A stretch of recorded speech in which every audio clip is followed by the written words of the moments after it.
안녕하세요. 저는 유튜브 채널 조사하면 다나와에서 진행을 맡고 있는 아나운서 이소민입니다. 오늘은요, 아주 특별한 여론조사가 있다고 해서 제가 리얼미터 채널에서 진행을 하게 됐습니다. 조사하면 다나와 16번째 주제, 조사하면 다나와 채널은 화면 오른쪽 위에 있는 클립을 딱 눌러주시면 제가 나오는 영상을 볼 수 있습니다. 이것도 꼭꼭 봐주세요. 이번 주제는 TV 뉴스를 뜨면 하루도 빠지지 않고 나오는 주제, 여러분 짐작하셨나요? 바로 서울시장입니다. 리얼미터의 서울시장 선호도 조사, 과연 그 승자는 누가 될까요? 리얼미터가 아주 세세하게 조사했습니다. 여러분 끝까지 봐주세요. 그럼 지금 시작해볼까요?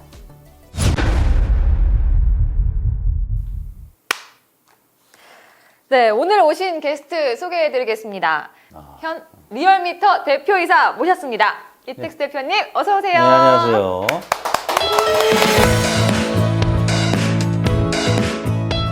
초창기에 조사면 다나와 제가 대표님 나오신 거 영상 쫙 네. 봤거든요. 뭐 부먹, 찍먹 이런 거 했죠. 하셨던데 오늘은 게스트로 네. 나와주셨어요. 네. 그때 영상을 보면 좀 오그라들어요. 아, 정말요? 왜냐면 소민 씨가 온 다음부터 네. 훨씬 업그레이드가 돼가지고 아, 역시 저는 진행은 아니다. 네. 오늘 이제 정치 관련 이야기인데 제가 정치 정말 모르거든요. 네, 정할못. 네, 정할못, 정말 정할못. 그래서 오늘 정치 투표하는데 네. 좀 도움이 되리라고 네. 기대를 좀 해보겠습니다. 네, 도움이 됐으면 좋겠습니다. 네, 오늘 잘 부탁드립니다. 네. 네, 대표님은 개인적으로 서울시장 네. 이번에 누가 될 것 같습니까? 원래 말이죠. 이 대통령 선거 같은 경우는 네. 감이 와요. 아, 근데 이제 다만 얘기를 못 할 뿐이죠. 왜냐하면 여론조사기관 대표가 누가 될 것 같다라고 하면 거길 응원하는 것처럼 오해를 하시거든요. 많은 팬들이. 그래서 이번 서울시장 선거는 알아도 얘기 못하는 게 아니라 정말 모르겠어요. 너무 박빙이라. 박빙일 것 같아요. 저 같은 정할못의 한 표 한 표가 정말 중요하겠네요. 중요하죠. 그러니까 오늘 방송이 이렇게 아주 중요하다. 중요합니다. 네, 오늘 네. 좋은 꿀팁 많이 얻어갈게요. 네.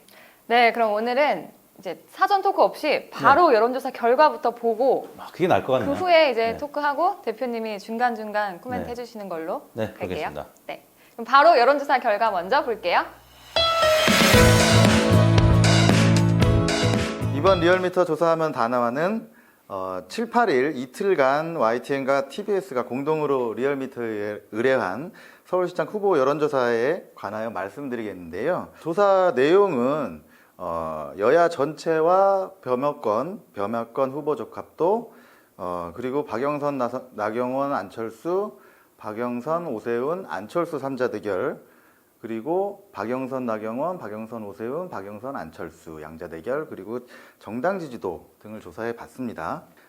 먼저 서울시장 보궐선거에 출마가 거론되는 인물 가운데 누가 가장 적합하냐 이렇게 물어봤는데요. 더불어민주당 예비후보인 박영선 후보가 26.2%를 기록해 오차범위 박선두를 차지했습니다. 다음으로는 국민의당 안철수 후보가 19%, 그리고 국민의힘 나경원 후보가 15.1%, 2, 3위를 기록하며 1위 후보를 좀 추격하고 있고요. 국민의힘 오세훈 후보와 더불어민주당 우상호 후보 순으로 이렇게 뒤를 이었습니다. 여야 서울시장 후보 적합도가 나왔는데 지금 더불어민주당 박영선 후보가 압도적이잖아요. 지금 거의. 어떻게 예상한 대로 나왔나요? 네, 박영선 후보 같은 경우는 지난번 조사보다 많이 상승한 걸로 나왔고요. 안철수 후보가 좀 빠졌어요. 김종인 국민의힘 위원장이 계속 안철수 후보를 공격하고 있죠. 그 다음에 이제 나경원 후보도 좀 올랐습니다. 그리고 오세훈 후보는 지난번 조사랑 비슷하고요. 그런 상황이에요. 이 박영선 후보가 지난번보다 높아진 이유는 사실 더불어민주당 후보가 2명밖에 없잖아요. 반면에 이제 국민의힘 같은 경우는 후보가 4명으로 압축되긴 했는데 이 나눠 갔다 보니까 당연히 근데 4명을 합치면 말이죠. 네. 안철수 후보보다 또 앞서요. 예, 범여권 후보로 가장 적합한 인물이 누구냐는 질문에서는요. 예, 더불어민주당 박영선 후보가 32.8%로 더불어민주당 우상호 후보를 약 한 3배가량 차이로 넉넉히 따돌렸고요. 네, 그렇다면 지금 이제 범여권에서 단일화가 이루어지면 네. 경선이 끝나고 나면 한 대략 퍼센트가 48% 정도 되는데 저 정도가 나올까요? 저는 굉장히 이해가 됩니다. 이해가 되는 수치가 나왔는데 이 박영선, 우상호, 김진애, 정봉주 이 합이 한 대략 48, 9% 되는데 이번에도 아마 48% 안팎 민주당 후보가 득표할 가능성이 있어요. 범합권 후보 적합도에서는요, 국민의당 안철수 후보가 24.7%로 16.4%를 기록한 국민의힘 나경원 후보와 13.3%를 기록한 국민의힘 오세훈 후보를 역시 오차범위 밖의 격차로 좀 앞선 상황입니다. 네, 그렇다면 여기서 지금 국민의힘 저 나머지 한 5분 정도가 5명 정도가 단일화가 되면 네. 그렇다면 저 퍼센트를 다 합친 지지율이 네. 나올까요? 네. 국민의힘 4명 다 합치면 한 35% 정도 될까요? 근데 이분들은 충분히 저 정도 나올 가능성이 있는데 문제는 지금 이 지표에서 모든 국민들한테 다 물어본 겁니다. 그러니까 모든 서울시민 응답자들한테. 그렇기 때문에 박영선 후보가 지금 빠져 있잖아요. 네. 민주당 박영선 후보 혹은 우상호 후보를 지지하는 분들이 지금 안철수 후보도 많이 지지하고 또 일부는 나경원, 오세훈 이렇게 흩어져 있는 거거든요. 오. 그래서 약간은 이제 부스팅 돼 있는데 실제로 안철수, 나경원, 오세훈 이게 다 합치면은 지금 50%가 넘거든요. 실제로 이분들의 합이 실제 선거에서 50% 넘을 가능성 크지는 않고 이탈할 이제 표도 분명히 있는 거죠. 다 합쳤을 때는 뒤에 나오겠지만 역시 한 40% 중반 이 정도가 되지 그 않을까 정도 오지 싶습니다. 않을까? 민주당 박영선 후보와 범야권 후보 간 가상 대결을 한번 붙여봤는데요. 먼저 민주당 박영선, 국민의힘 나경원, 국민의당 안철수 간 세 후보가 맞붙었을 땐 박영선 후보가 37.5%로 25.0%인 나경원 후보와 22.7%인 국민의당 안철수 후보를 오차범위 밖에서 이기는 걸로 나타났습니다. 네, 그렇다면 이렇게 지금 당이 다 다른데 3자 대결로 출마할 가능성이 있나요? 크지 않죠. 왜냐하면 지금 보시는 지표처럼 3자 구도로 하면 더불어민주당 후보가 당선이 유력하기 때문에 박영선, 오세훈, 안철수 후보 간의 3자 대결에서는요, 박영선 후보가 37.7%로 26.7%인 국민의당 안철수 후보와 18.7%를 기록한 오세훈 후보보다 역시 앞서는 걸로 나타났는데요. 아까 방금 전 그 박영선, 나경원, 안철수 3자 대결에서는 나경원, 안철수 후보가 5천의 범위 내 격차였는데 이번에 박영선, 오세훈, 안철수 3자 대결에서는 안 후보가 오 후보보다 오차 범위 밖에서 이제 이기는 걸로 이제 나타났습니다. 오세훈 후보 같은 경우는 최근 들어서 그 VIP 논란이 있었잖아요. 파일 네임을 갖고 그게 VIP를 의미한 거다. 근데 사실 버전이었는데 그런 논란이 있었고 또 가장 출마선을 늦게 했어요. 그리고 이제 사실 박원순 시장을 또 탄생시킨 근본적인 그 원인이 오세훈 시장한테 있다. 현재로서는 안철수 후보, 오세훈 이 두 후보는 겹치는데 오세훈보다는 안철수 후보가 조금 지지층이 좀 더 두터운 상황이죠. 근데 이 격차는 향후에 점차 줄어들 가능성이 있어 보입니다. 이번에는 양자 대결로 박영선 후보 대 범야권 후보 간 대결을 한번 펼쳐봤는데요. 먼저 민주당 박영선 후보와 국민의힘 나경원 후보 간의 두 후보가 맞붙었을 땐 박영선 후보가 39.7%로 34.0%를 기록한 국민의힘 나경원 후보와 오차 범위 내 접전입니다. 이거는 앞선 거라고 보면 안 되고요. 지금 1000명 조사는 플러스 마이너스 3.1%이기 때문에 6.2%의 격차가 차이가 나지 않으면 오차 범위 내라고 평가를 합니다. 그렇기 때문에 박영선 후보가 약간 우위를 점하고 있다 하더라도 두 후보들은 지금 접전이라고 표현을 할 수가 있겠고요. 네, PD님 박수 치실 일이 아닌 것 같은데 접전이라서 지금 국민의힘 지지층, 국민의당 당원들은 나경원 후보를 조금 더 많이 지지합니다. 그래서 이제 박영선 대 나경원 이 싸움은 박빙으로 가고 있는데 여기서 또 우리가 읽어야 될 행간이 아까 우리 이소민 아나운서가 지적하셨던 국민의힘 4명을 다 합치면 35%가 됐고 또 안철수 후보 지지율까지 합치면 50%가 넘어야 되는데 34%에 그치잖아요. 오세훈 후보 지지층은 나경원 후보 후보를 한 70%만 지지해요. 어. 나머지 30%는 여기서 이탈해서 없음 혹은 뭐 기타 후보로 넘어가고요. 안철수 대표를 지지하는 분들은 어떠냐? 더 빠져요. 60%밖에 나경원을 지지하지 않아요. 한 번도 단일화가 1 더하기 1은 2가 된 적이 없습니다. 그래서 지금 저 지표는 아쉽지만 보수 야권 후보들의 지지율의 합이 너무도 안 나오고 있다. 그 오세훈 후보, 나경원 후보, 그럼 나경원 후보 쪽으로 표를 더 몰아줘야 범여권을 이길 수 있는 거 아니에요?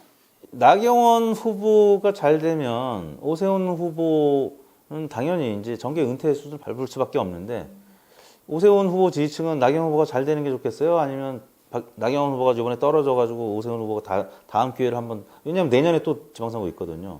그게 낫겠어요. 후자죠. 그 후자죠. 그러니까 그 사촌이 또 땅을 사면 배가 아픈 그런 심리가 정치권에 아주 많습니다. 그래서 이 화학적 융합이 사실 쉽지가 않아요. 그리고 민주당 박영선 후보와 국민의힘 오세훈 후보 간의 양자 대결에서는 박영선 후보가 40.6%로 29.7%인 오 후보보다 오차 범위 밖에 앞서는 걸로 나타났습니다. 그렇습니다. 국민의힘 뭐 오세훈 후보가 남성이라서 그렇다기보다는 전임 시장을 했었는데 아무튼 박원순 시대를 열게 된 어떤 계기가 오세훈 시장이었다라는 점 그리고 아까 말씀드린 뭐 VIP 뭐 버전 이런 논란 네, 오세훈 후보는 예능 같은데 많이 나왔잖아요. 네. 예를 들어 뭐 B상이몽 뭐 이런데 아 그래요? 저는 거기서 오세훈 후보를 보고 굉장히 좀 친숙함을 느꼈거든요. 이런 게 지지도에 반영이 되나요? 되죠. 오세훈 후보가 당선이 처음 됐을 때 정수기 광고에 나와가지고 난 깨끗하다 그래가지고 지지율이 그때 60% 나면 넘었을 걸 60% 정도 나왔을 거예요. 근데 최근 들어서 그 예능의 힘을 얻은 서울시장 후보는 나경원 후보죠. 아내의 땡. B. 네, 그럼 이제 마지막 한 개 남았습니다. 네. 마지막 대결로 민주당 박영선 후보와 국민의당 안철수 후보 간의 양자 대결에서는 박영선 후보가 38.9% 그리고 36%를 기록한 안철수 후보와는 오차 범위 내 이번에도 접전으로 보이는 것으로 나타났습니다. 오, 정말 접전이네요, 이번에. 이거는 정말 한 표 한 표가 중요할 텐데 어떻게 해석하시나요? 네. 일단은 안철수 후보가 일단 다자구도에서 여전히 지금 많이 앞서가고 있고 두 번째는 오세훈 또 나경원 두 후보 지지층이 안철수한테 그래도 많이 흡수가 된 겁니다. 화학적인 그런 지지층의 결합은 그나마 1 더하기 1은 2는 아니지만 그래도 1 더하기 1이 2에 가장 가까운 지금 후보가 안철수 후보로 나오고는 있는데 그래도 박영선 후보를 이기지 못하잖아요.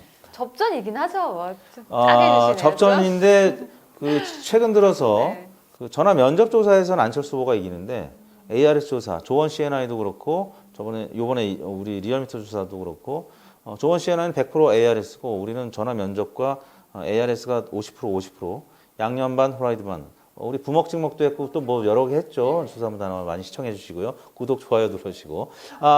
근데 아무튼 뭐 그러다 보니까 ARS 조사가 좀 반영이 된 조사에서는 박영선 후보가 좀 숨겨진 진보 표심이 나온다는 거죠. 그래서 아까 나경원 후보도 그렇고 저는 오세훈 후보도 마찬가지라고 봅니다. 결국에는 국민의힘 혹은 뭐 국민의당과의 단일화 이 최종 이 결선 투표가 결선 여론조사가 돼가지고 1대1 구도만 되면 아까 처음에 모두에 말씀드린 대로 정말 박빙의 싸움이 될 것이다. 근데 안철수가 나오면 국민의당 망하는 거 아니에요? 그러게요. 안철수로 단일화돼서 이 그래프처럼 박영선 대 안철수로 치러져서 안철수 후보가 서울시장이 되면 홍준표 의원의 입장에서는 지금 안철수, 오세훈, 나경원 다 지금 칭찬하고 잘한다 지금 하고 있는 이유가 너희들 다 나가서 다 인당수에 빠져라. 박영선이 되면 너네 다 죽고 내 세상에 온다. 김종인도 죽을 것이다. 그러면 홍준표의 세상이다. 이렇게 그래서 최근 들어서 홍준표 대표가 엄청나게 덕담을 많이 합니다. 안철수 후보 잘한다. 네. 오세훈 뭐 계속 칭찬하는 게 네. 인당수 작전이다. 그런 인당수. 여의도의 그 찌라시가 돌고 있습니다. 홍준표 전 대표님 하도 이제 욕설 많이 일이 하셔가지고 거치시죠. 그것만 들었는데 요즘 칭찬을 하신다니. 네, 그렇다면 지금 이렇게 박영선 대 안철수 이렇게 양자 대결로 가게 된다면 국민의힘이 대선 후보를 낼 인물을 어떻게 낼 수 있을까요? 뭐 살아남을 수 있을까요? 만약에 국민의힘이 후보를 못 내면 기호 2번이 없는 거 아닙니까? 그러면 국민의당이 뭐 3번이나 4번일 텐데 1번 대 뭐 3번 혹은 4번이 싸우면 국민의힘은 존재의 가치가 없어지는 겁니다. 안철수 후보가 그나마 이제 당선이 서울시장으로 되면 안철수 후보 중심으로 보수는 정계 개편이 될 가능성이 있고요. 만약에 안철수 후보가 박영선 후보한테 패배하게 되면 다 죽는 겁니다. 국민의당. 끝장나는 그래서 건가요? 새로이 아까 말씀드린 홍준표 혹은 김무성 전 대표 등등 과거에 또 대권에 도전했거나 도전 가능성이 있었던 분들이 뭔가 새로운 정계 개편을 하려고 노력을 할 텐데 그렇게 될 가능성이 한 절반 정도는 있는 거예요. 지금 저런 상황이 돼버리면. 정당별 지지도에서는 더불어민주당이 32.2%이고요. 예, 국민의힘은 28.1%로 두 정당의 지지도는 오차 범위내 비슷하게 나타났습니다. 예. 이상 조사하면 다나와였습니다. 감사합니다. 자, 오늘 여론조사 결과 보고 총평 한 말씀 부탁드릴게요. 근데 여론조사를 이제 봤지만 팽팽한 분위기고 2달이나 남았어요, 아직. 4월 7일. 4월 7일이니까 거의 근 2달 남았잖아요. 네. 2달이면은 강산이 막 변하는 것 같아요. 그렇죠. 2달이면은. 네. 최근 들어서 뭐 구설에 올랐던 후보들의 발언들 있잖아요. 그러니까 그런 구설들이 TV 토론 과정이라든지 뭐 심지어 SNS에 모르고 또 올리는 분들도 있잖아요. 하루하루 조심해야 돼요. 네, 그러다 보니까 한 5%, 뭐 10% 훅 가는 거는 일순간이거든요. 그래서 아직은 2달 남았기 때문에 모른다. 혹시 선거 직전에 또 여론조사 있으면은 네. 저 또 출연해도 될까요? 그럼요. D-6까지는 공표 보도 이제 할 수 있으니까. 그것도 없어져야 돼요. D-6 우리나라만 있는 거예요. 네, 지금까지 무릎팍도사 이택수 대표님이셨습니다. 네, 오늘 출연해 주셔서 감사합니다. 이 버튼을 콕 눌러서 구독해 주세요.